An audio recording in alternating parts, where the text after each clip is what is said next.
Hi everybody. I apologize for a little delay. This is a bit of a class for beginners. I had to keep kosher within the budget. And um, we're going to begin with simple things and establishing what is a kosher kitchen. So, so basically, a kosher kitchen is a kitchen in which food is prepared according to Jewish kosher dietary laws.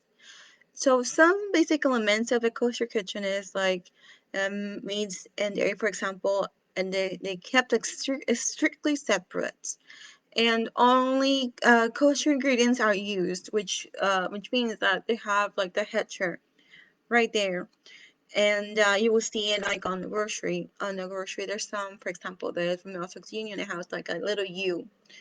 There I'm gonna be showing you, giving you the sources of the image of most of the kosher symbols, and also a kosher kitchen is a kitchen that doesn't have any trace of non-kosher that have been purged from the kitchen utensils and surfaces before they can be used. All utensils you have recently purchased, they have to be immersed in a mikvah. So, so we're gonna go back to like the other part is what is kosher. And meat and milk are never combined. We do not do that. So, separate utensils are used for each, and a waiting period is observed between eating them. We're gonna talk about later about the waiting period between eating meat and dairy. And certain species of animals and their eggs and milk are permitted for consumption, while others are forbidden. Obviously, like pork or shellfish, and some fish are also forbidden. So if you like, we can like I can send you, like, if you wanted to do that, I can send you like the list of the type of fish that are not permitted. So and another factor is that meat must come from animals that are slaughtered in a specific and painless manner known as shechita, and parts of the animal, including the blood and certain fats, must be removed in a specific manner. And then we're talking about fruits. Now, raw fruits and vegetables and grains are basically always kosher, but must be insect-free. Which one of the things that I do when I do that, I just like put like vinegar and a little bit of those dish soaps that do not have any scent, because if you add like the soaps that have like scent, it's gonna like transfer on to the fruit and it tastes terrible. And so wine and grape juice have unique laws and must be certified kosher, and that will be able to find either you can, if you're not in a place where they don't have like a kosher deli, a kosher market, there are also websites where you can get kosher wine if you need it to. And since even a small trace of non-kosher substance can render a food as non-kosher, for example, if let's say there's a plate and there's a salad, but there is like not kosher chicken next to it, which means it's not a kosher dish, and therefore we cannot eat that. So since even a small trace of non-kosher substance can render a food not kosher, all processed foods require certification by a reliable rabbi or kosher supervision agency. So in order to function as a kosher kitchen, there must be room to prepare meat and dairy products separately. Like it would be best to have like a separate sinks, one for meat and one for dairy.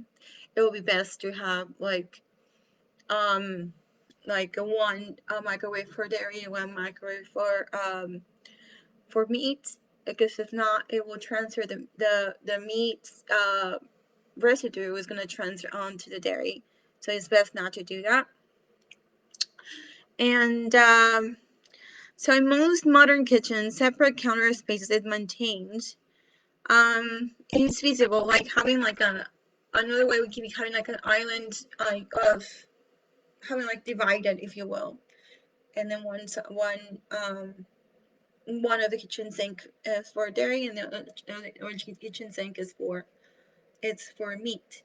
And there also should be like a workspace they should designate. And for example, if you cannot like buy like a parv like sign or whatever, you can easily like have like, for example, like a little bit of let's say either like a type of paper and then laminate it, which is laminating is very, very cheap, and just write on parv, and then you can just glue it to the wall, and then to designate, like, for example, put it there, and then you can put like a cutting board or things like that. And you can also get those real cheap at dollar store, and the nice and everything.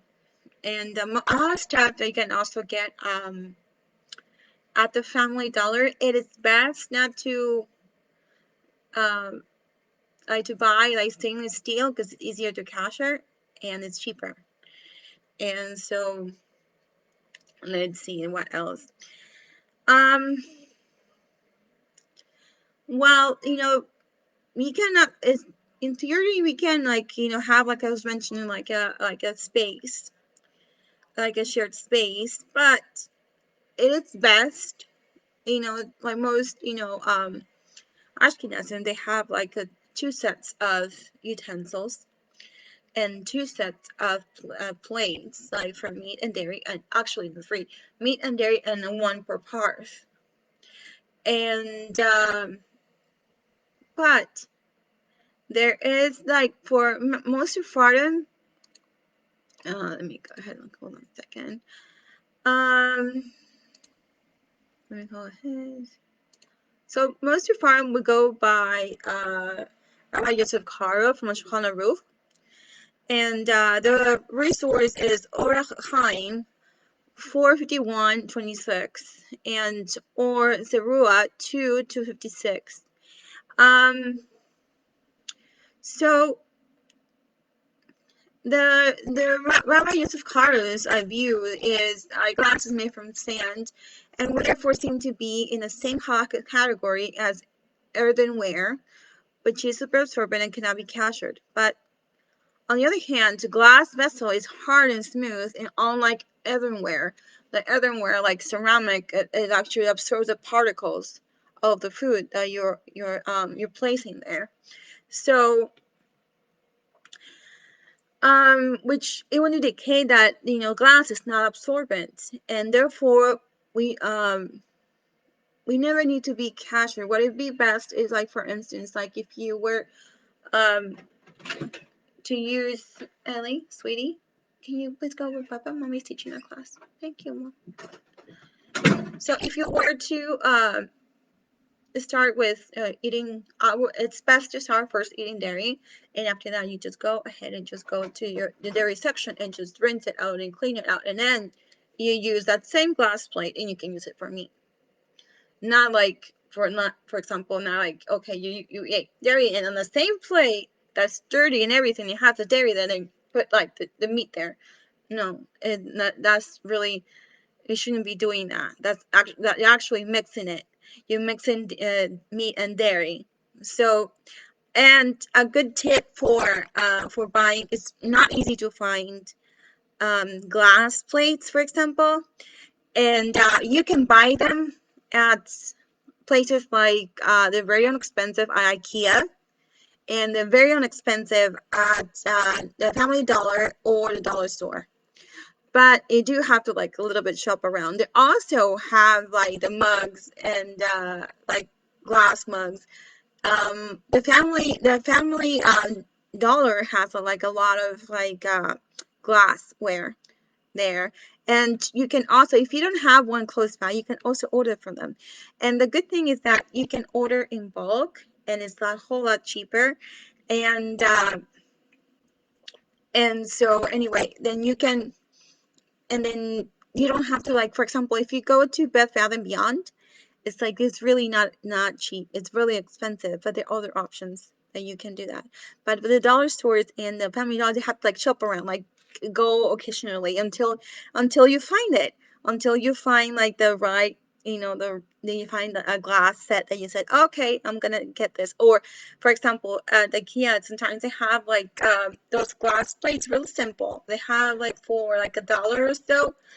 And then you just, what I did, I actually was just got married. What I did is just like I bought like a bunch of them, like let's say like 6, 7 of them, and I got everything glass because our apartment was very small, but we did divide it. Obviously, we divided, like we had like one sink for meat and another sink for dairy, separate.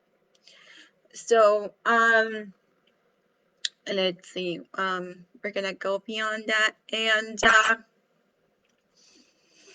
Rabbi Yosef Kar rules that you can use glass both for milk and meat. You just have to, well, according to him, it's you have to rinse them off in between meals. But I would actually recommend, just to be safe, that to like when are you going to consume like meat per se, just to wash it up and rinse and wash it, and then you do go ahead and do and you just do meat. The other thing that a lot of like Jewish families do, they just go like to like the Walmart person, and they just buy like disposable plates. That would just another way to like keep kosher, like except like without having to just get one plate to do dairy, and after that, and you do the waiting period a little bit, and then just go, or you can just go into the restroom and brush your teeth so there's no particles inside your mouth, and then you go ahead and do and you'll go and get another plate, another plastic utensils, and just eat meat. And what else? Let me see, you guys. Which that's another way to keep kosher in a really, really on a budget. Like for single Jewish guys, I would recommend like you get like disposable, because then you guys work and then you don't have time to be washing dishes, and get everything disposable. That is what I would suggest, that because everything disposable, which you can get very cheap at the dollar store, Family Dollar. You can do that too, and and like the forks, I would suggest another thing, that for parve, meat and dairy, I would suggest that you just get, for example, like one knife that's white or green. I will always do me like green for parve. I would do that in my kitchen, and then I go like another knife for like it has red on it. I know that's okay, that's meat, and then another one I have another knife that I know, okay, it's blue. So I always like look for those colors like green, red, and blue, so that I can like separate, and it's easier because sometimes like you don't really have like the budget to be buying like those stickers that said parve, meat, and dairy, and we don't have sometimes enough of them, so you have to keep buying, and it becomes quite expensive. So that's like another way to like reduce your expense in terms of how to keep a kosher kitchen. And um and we're gonna keep going through. Okay, so most Ashkenazim, they go by the bio of Rabbi Moshe Eisenlich, who writes that glass is like earthenware. That's his point of view, and is therefore forbidden to use the same dishes for both meat and milk. There is a third opinion that holds that glass is absorbent, that it can be kasher through the process of hagala, immersion in boiling water. Um, so Rabbi Chaim Pinchas Scheinberg um, talks about Shlita, and he said that he mentions that more Sephardic Jews, I was mentioning, rule according to Rabbi Yosef Karo, and therefore they use glass just for both meat and dairy. While Ashkenazi Jews, that was mentioning before, conduct themselves according to the opinion of Rabbi Moshe Eisenlich, and therefore refrain from use of glass dishes for both. But he said that because there are different opinions regarding the halacha, there is room for leniency in cases where extenuating circumstances exist. For example, a Baal Teshuva who is going for a family visit where the kitchen is not kosher, but glass utensils are used. if this kind of situation arises, you should contact your rabbi, or what you can do is just, like I mentioned, or just get like disposable plates and disposable utensils and glass and everything disposable. Some of the brands of there are break resistant and heat resistant. Because in a lot of cases, like the heat that makes like the particles of the fruit get into, like, for example, a pot or whatever, it transfers on. So they're like this, for example, this Pyrex. Those are the brands that, they're really good, and I experienced that. It's Pyrex, Duralex, Corel, Corningware, and such as that kind of brand. But those brands that you can sometimes find it on sale and really cheap at Walmart. They do sometimes have sales. And you also, there's another thing that you can do in regard to finding like very cheap glassware.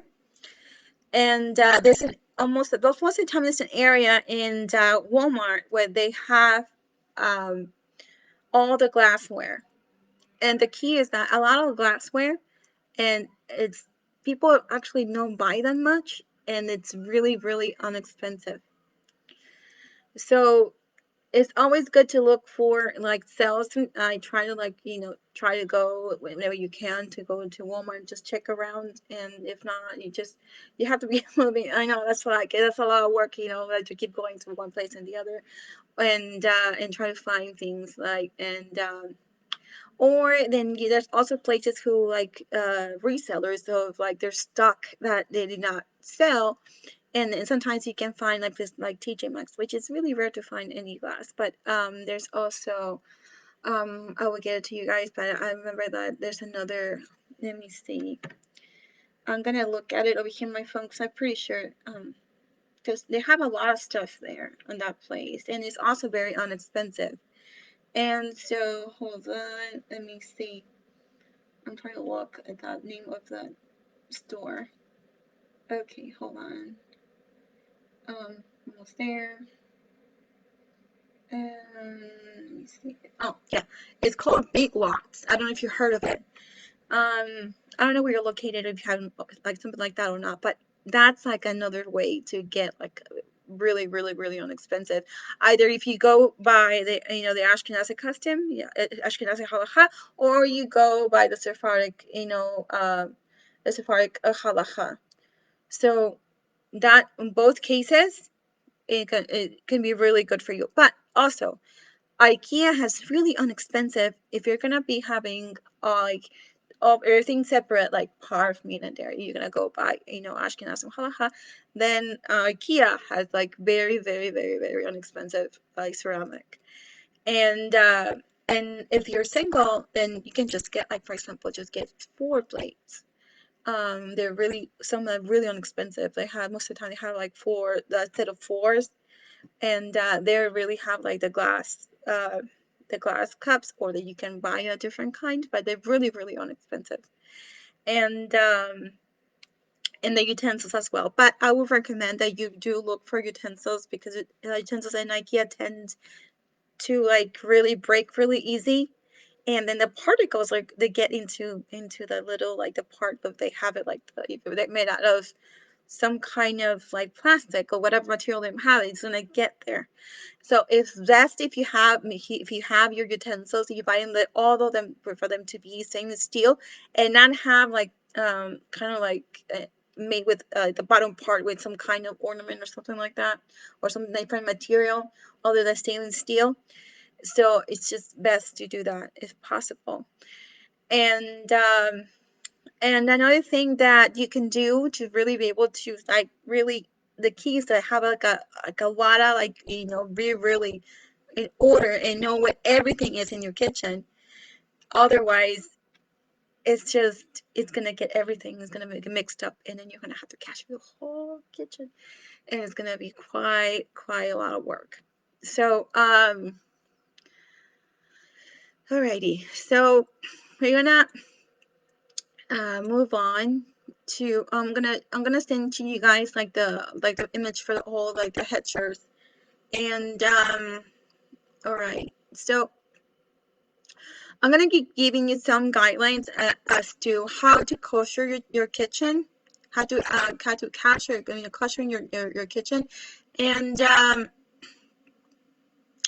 you also can I'm gonna give you this is in the kosher .org UK, but I'm gonna just it's like this is actually like the most general guidelines. So for example, if you need to catch your ovens, spray. One thing you can do is spray the oven with a caustic oven cleaner in order to loosen the baked or grease, and leave the oven for recommended time. What I also do is like I press like how the self cleaning option, and not just like leave it there and put like the spray, but also I put it on self cleaning. Because I know with both, with the chemical and the heat, it will like all the particles would go away. And use steel wool or scraper to remove any remaining stubborn spots. Yes, because like when you do like the self cleaning, and then you do even with the chemical, there's some like particles that stay. So, and also like for like the sponges, I would really, really, truly encourage you to get like three like color coded, sponges. And for the day that you're gonna be cashering, your kitchen, I suggest that you have like an extra set, like those extra sets, like only specifically for, making your kitchen kosher. So, I would suggest like you really, really need to make sure that all the corners, door edges, behind the flame burners, and the grooves of the rack of shelves, as well as the racks themselves, they also need to be really, really, really clean. Make sure of it. And if the oven is self-cleaning, follow the manufacturer's recommendations for the self-cleaning cycle, which I was telling you about. Yeah, you need to like um, it's best to do self-cleaning, like by far. I know that's like really saves a lot of work. Now if the oven has a convection fan but not a self-cleaning cycle, it will be necessary to remove the fan and thoroughly clean it using a caustic spray. Once it's clean, the part should be replaced and the oven put into the highest setting for 2 hours. Cover the shelves with silver foil before use. That's another thing that you can do when you don't have the self cleaning option. You put it like on the highest temperature, and after that, and you just like foil like the little like the shells of the silver shells. You just put foil on them. And so for the gas hobs, it says here, okay, so remove the grates and any removable parts and clean thoroughly using caustic spray if necessary. The removable parts, e.g. the drip pans and burner jets, do not need to be cashered. Once the grates have been cleaned, they should be covered with a sheet of metal or large pot and the burners left on high for 10 minutes. Caution should be taken that nothing surrounding the oven, including plastic control knobs, should melt. The knobs should be removed where possible. The metal area between the burners and the hob should be cleaned and then cashered by pouring boiling water onto it. Now we're going to move on to electric hobs. So you need to clean the coil burners thoroughly and turn them onto high until they glow red. The area between the burners should be cashered with boiling water. And when you're having like a new home, I would really suggest that if you have like, an oven that you just left it there and you're going to be using it, one of the first things that I would suggest, and actually I would do, is that I just would like remove that oven from its space and clean it thoroughly, like from the back, everything, all of it, like from the bottom part, everything that goes with it. And clean it up really, really, really, really, really, really, like really good. Okay, now we will move on to ceramic hobs. Ceramic hobs can be problematic and only the burner area can be easily captured by putting them on high until they glow red, whereas the area immediately adjacent cannot be captured as they cannot get hot enough. Sheets of special mica materials suitable for covering ceramic hobs are available from the Kosher division. Cutlery. One piece of metal cutlery can be cashered without any problem. Cutlery with separate handles can only be cashered if the handle is firmly attached and there are no crevices where food particles may be lodged. I was saying, it's like I was telling you that it's best to get like the whole, like all your like serving spoons, everything, to get like all of it to be stainless steel, because sometimes like there's some like spoons that have like a part that's plastic, and like a lot of the times like there are food particles like they can get in there while you're cooking, and no matter how much you wash it, it doesn't come off. So it's best just to get like the full stainless steel with nothing, no plastic, nothing other materials in it. It's much easier to casher, because for example, if like the spoon that you have, it has like the handle is made out of plastic, and it gets like it done like boom, and it gets like something there, it gets on it, and it is a meat a utensil, meat serving spoon, and you have to throw it away because you cannot cash it. Um, and okay, so we're gonna move on here. Thoroughly clean the cutlery and wait 24 hours since last use before cashering. Boil water in a kosher pot and insert each piece of cutlery. Ensure that the water comes in contact with all surfaces and continues boiling for duration of the cashering process. It may be helpful to use tongs and a string bag for this process, as long as water covers all parts of the cutlery. Larger items can be inserted each half a time. The important thing is that each part of the item being cashered is fully inserted at some point. After cashering, rinse the cutlery in cold water. Be really careful, because you can get really burnt. Really careful with that. Pots. Thoroughly clean the pots and wait 24 hours since they're last used before cashering. If the pot being cashered is small, it can be inserted into boiling water using the method used for cutlery. If the pot is too large for this method, it should be filled to the top with water and brought to the boil. When the water has boiled, drop a burning stone or piece of metal into the pot so that the water overflows. So that flows like, and it does everything. Baking trays, frying pans, and Teflon and enamel-coated pots cannot be cashered. Like I was mentioning, it's just better just to buy stainless steel, truly. If not, like if you have some of it that has like a name on it, or it has like um it has Teflon or whatever other things, so ceramic, it's just not gonna be possible to really. It's just better just to do stainless steel, for sure, really, and it's gonna save you money. And I think china, porcelain, and Korean sinks cannot be cashered. I was mentioning like, oh, this guy material is just it's just so hard. But if you're gonna be doing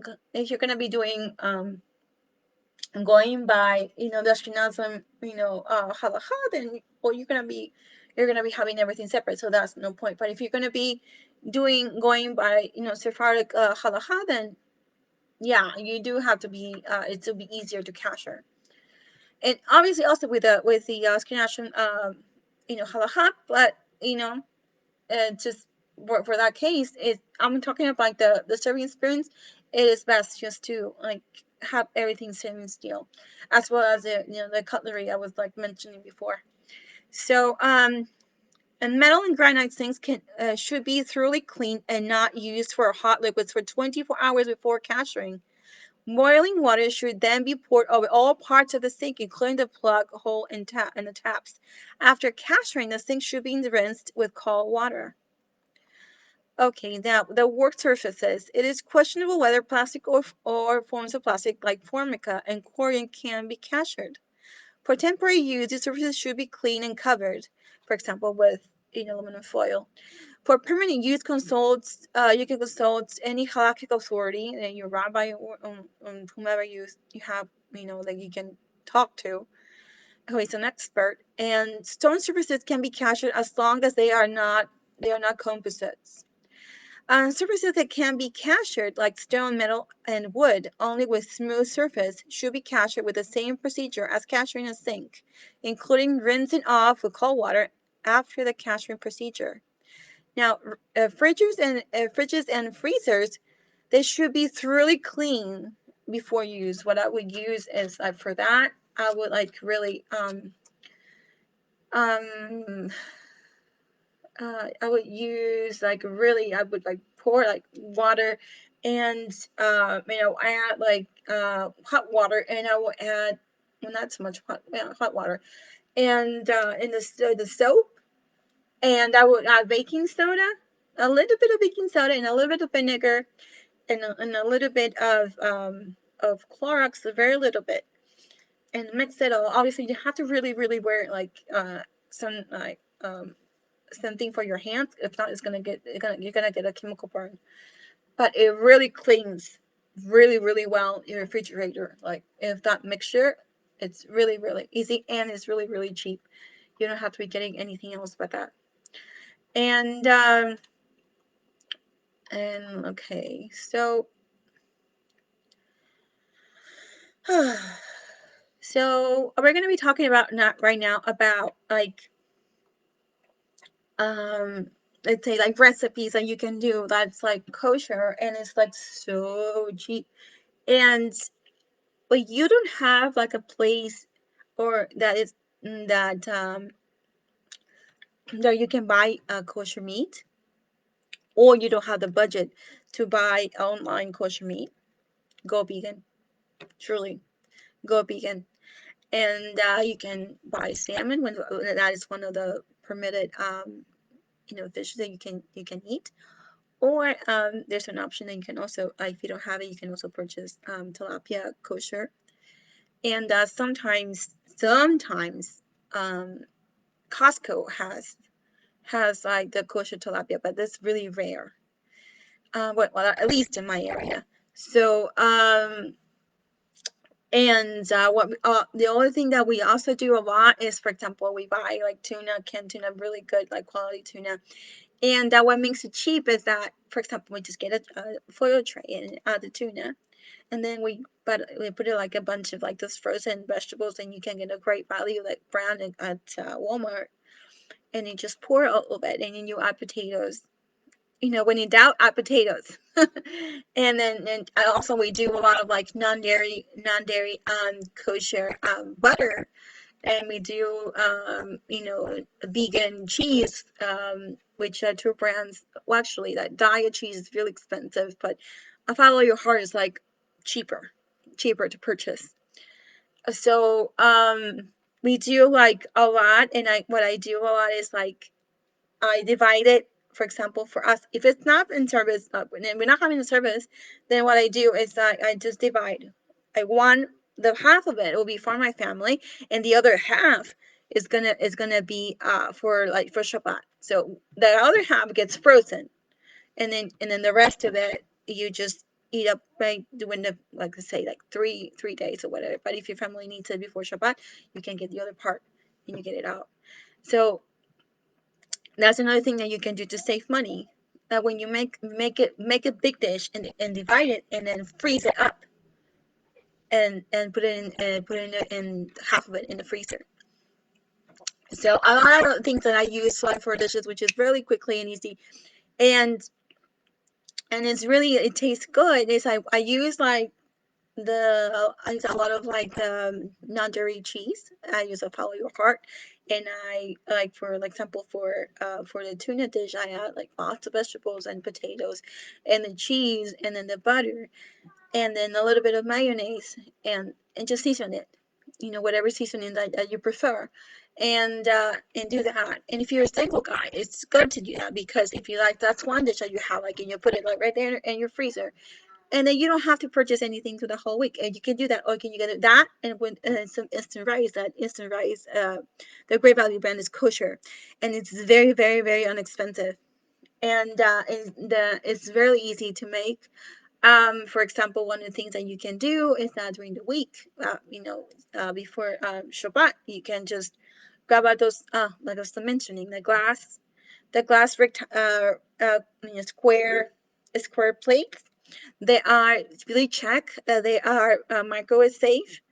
So you add like the instant rice, and you add the water, and again, and you add like non-dairy butter, and then you season it, and you can add like an onion so that can like actually have more taste, and use a seasoning, and you put it in the microwave according to what the instructions are in the box. And then there you have it. You have like a dish like with fish and tuna and potatoes and vegetables. It was nutritious, and like it's really cheap. And then you have the rice, so you eat both things. Or if you can intolerant to rice, then you can just get one bag of quinoa and just make a bunch of it. And again, like you can divide. You can, if you're not married, you can divide it like in different parts, like different days. Okay, um, so you can put like there are lots of dishes like with vegetables. Um, you can make with quinoa. So that's another like you can make lots of things. You can make patties with it. You can, for example, there's a quinoa patty that I make, and I add like for example like quinoa, and I add egg, and I add like I can add vegetables. I play a lot with vegetables in different dishes. That's another thing that you can do, and it's really, really, really inexpensive to do so. So, and I know it's a little bit pricey, but I also like you can if you're tolerant to wheat, you can just buy the flour. But if you're intolerant to wheat, like my family is, that we get like a little bag um of almond flour, and then you just ration, you have to really ration like a little bit of it, and then you just mix everything up. If you want to add like a little bit of tuna to it, you can, and just mix it up and add a little bit. I always like add, for some reason, mayonnaise gives a little nice taste to most dishes, and it's really inexpensive. You can buy real expensive mayonnaise at Aldi. It's another thing. Aldi has a lot of stuff that's really, really, really inexpensive, especially vegetables. I think that's like the between Walmart and Aldi, those two places are really inexpensive. Sometimes like what one is more expensive than the other, but those two places like the best things. And also Big Lots, and sometimes they have like sales um on like food. So like for example, the flowers, like for people who are intolerant to flowers, um and you can go there, and there's some stock that they did not sell. So there are different kinds of flowers, and then you can just get it like even for 50% off, even more than that. So that too you can do. And for example, I'm gonna post that. I think I posted the recipe but I'm gonna post it for you guys. And there's like the lentils are so cheap to make, so cheap. And I have this thing, a Sephardic dish that I make, and it's so inexpensive, which I add to it. I add vegetables, and I add everything vegan, absolutely everything vegan. I add like the vegan chorizo, and I add the vegan bacon, and I add everything, the vegetables and the plantains and eggs, and it's very nutritious. But if it's for a family, and this is really inexpensive to make, it's really, really, really like under the budget. Another thing that I do is I make like had the corn pizzas, and this is brand called Masteca, I think it's called, yeah, Masteca, and just get like, even you can get disposable, like those round disposables. Sometimes I have it at dollar store, Family Dollar, and the crust for the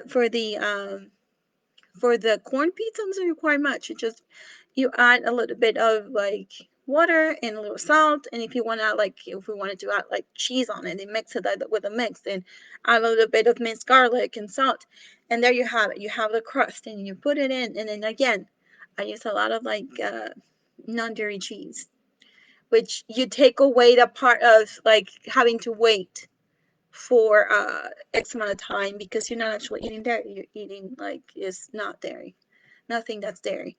So that's another key thing, is that if you buy vegan, I'll check for it sometimes. Like for example, like there's some almond milk at Aldi that that's not dairy.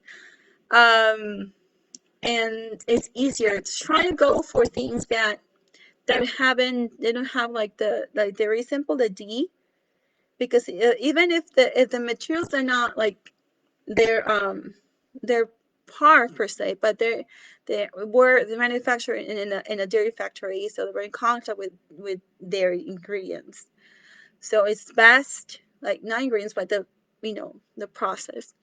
But it's best to like go for um just things that have like their par if it only has a U on it, for example.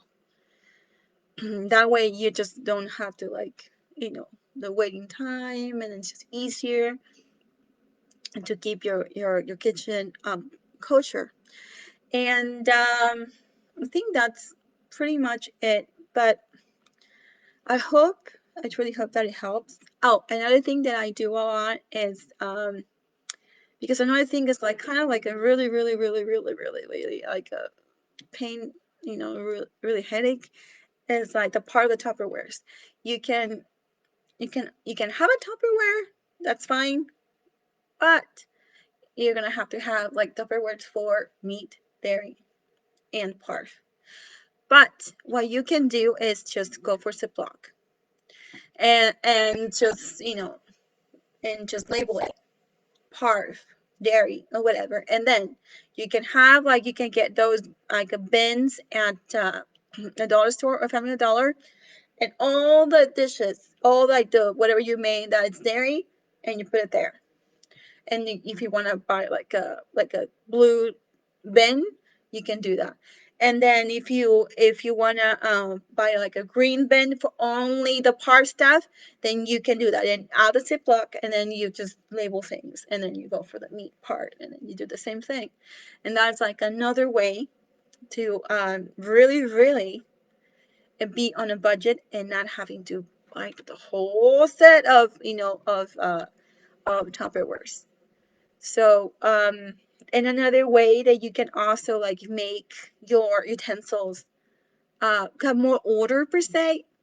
If you sometimes online you can find some like for cutlery that they're like colors, like they're like color, like if you look for like this type of red, um, red tray for cutlery, and you find another one that's like blue and another one that's green, and that just makes it so much easier to remember, and make sure that your utensils are very different from the other, so that way you have more order. And then it's all about order. It's all about where everything is. Like I mentioned, if it's hard for you, and if you're like a bachelor, or not, you're not married, like a woman, you're not married, then just go disposable. If you're a big family, you just best at times just to go disposable, and it's be more practical for you, and less. Oh, and also, if you're not gonna go with Sephardic custom, you can also like get like I got like a glass cutting board, and I still have it. It's not easy to find; it's really hard to find. And or you can just like get like one green, blue, and red, and make sure that you have like specific working areas for that, for meat, and you make sure there's nothing that no put anything else that's not meat there. So, and if it's like another thing, if it's like a family, and there's like, it's best that if you one person is the one that takes care of it, whomever that may be, it's just best to do that.